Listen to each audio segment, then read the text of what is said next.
Hello everyone and welcome to my new video. Oh my gosh, so today is the 17th of March 2020. It is currently 6:50 p.m. Yeah, geez, I'm really stressed out.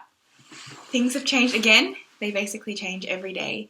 And basically like every day I had like a little video that I made just to show what I did in the day, which honestly speaking wasn't very much at all. I'm pretty sure on Saturday, the only thing that I did was go to Macca's and buy a latte.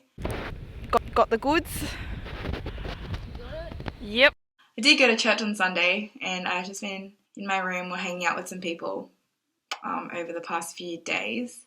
At the moment right now, I'm being a bit dramatic. I'm freaking out a little bit. And I think the only way that I can really remedy it is to chat or feel like I'm chatting to someone. I've chatted to some girls here and they're really lovely, but they're also all leaving. Everyone's leaving. Everyone's going home. I thought the people who are leaving, they were gonna come back. And there are some people that have left and are not planning on coming back. The thing is, like, can they come back? I think that's the biggest issue at the moment. They say they're gonna come back, but I mean, by mid-April, would this whole situation be better? Yeah, so I think I'm really, really conflicted at the moment. I was told to make a decision on whether I was going to stay or whether I was going to go. And just making a decision was going to put myself a little bit more ease. And that no decision is wrong. No decision is necessarily right. Both avenues of staying or going have potential to glorify God. There's no necessarily one answer over the other. And so this morning I made the decision that I was going to stay. But I guess, I don't know, that hasn't put me at peace the way I thought it would.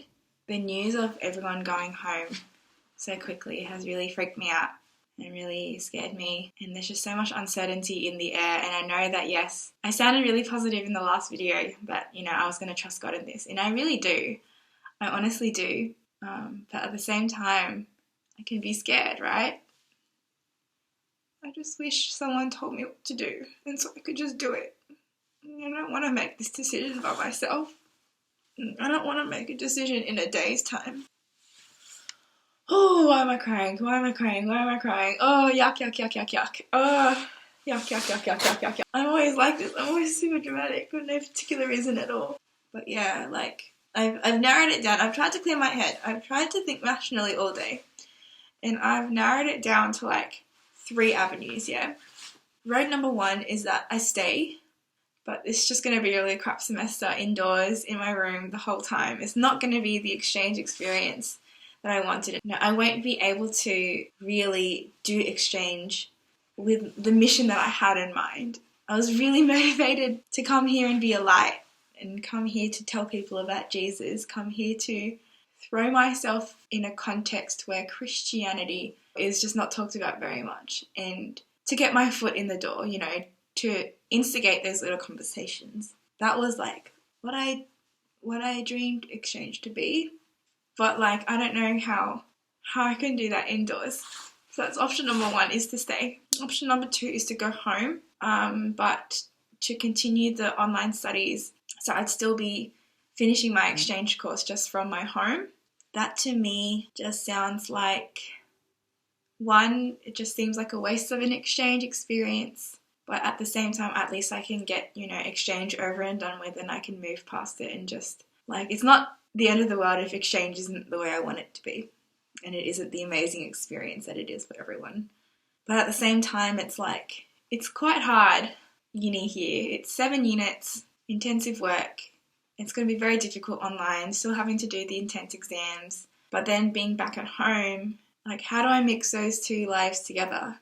Back at home, I was really knee-deep into ministry and church and spent a lot of time there. I spent a lot of my time working. I had 3 jobs, my uni friends and my social life. Like, the thought of having brunch and good coffee again and pho and K-barbecue really excites me. But I don't know, maybe I'm trying to meld what uni here is like with what uni at home, or like my lifestyle was at home, is like, and I'm finding it very hard to digest.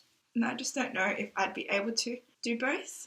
And the third option is to cancel my exchange and to go home as soon as I can, re-enroll into session 1 courses, try to catch up, reschedule my exchange for another time. But then again, that a lot led up to me leaving for exchange, and so I put a lot of things on hold, being like, I'll resume that when I get home, and like my life can move on and can finally, move forward once I get exchange done. And just the thought of having to do a visa process again, or having to organise accommodation, or leave things behind and set up structures and plan, do all of that for exchange. It just sounds exhausting. But would I do it again for another exchange experience? Maybe. I don't know. I don't know where my priorities are anymore. I don't know, like, what I really want anymore. Like, my mind is such a mess, and it's just, full of a lot of uncertainty, and I just wish that there was someone who could... Why am I crying again? This is so stupid. I just wish that there was someone that could just tell me what to do, and I would do it.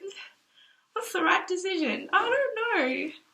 I just really miss my mom and my dad, and I haven't told them about any of this because I knew that if I did, they would really freak out. But I just want to make sure that all of these decisions aren't being made out of panic or because this is what everyone else here is doing.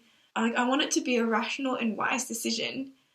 And I feel like if I make a decision under pressure in 1 or 2 days, how will I really know? But I guess that's what it is at the moment. I do have to decide in 1 or 2 days whether or not I'm staying here or if I'm going home. Like, there have been rumours flying here and there. Every day I see packed cars and people packing up and leaving. There's a rumour that the whole of Belgium is going to go into proper lockdown mode in 2 days. Apparently, the government is telling me to go home. Australia's going to close their borders in 2 days. It's not helpful. Just tell me something concrete. Give me something that I can work with so that I can make a proper decision. Yeah, I don't know. It's 7 p.m. and I'm waiting for my mum to wake up so that I can talk to her about this. Sucks because I kind of stocked up for this whole quarantine thing. Got my toilet paper, and I got pasta, and I was keen on cooking. I don't really know how it's gonna go.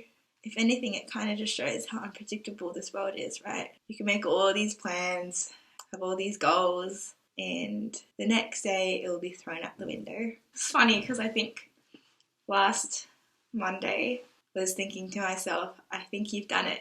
I think you've settled in.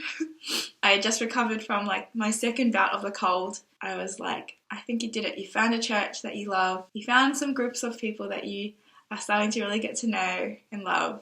Starting to form some really good friendships and things like that. Starting to form really good Bible reading habits. And then 2 days later, classes are cancelled.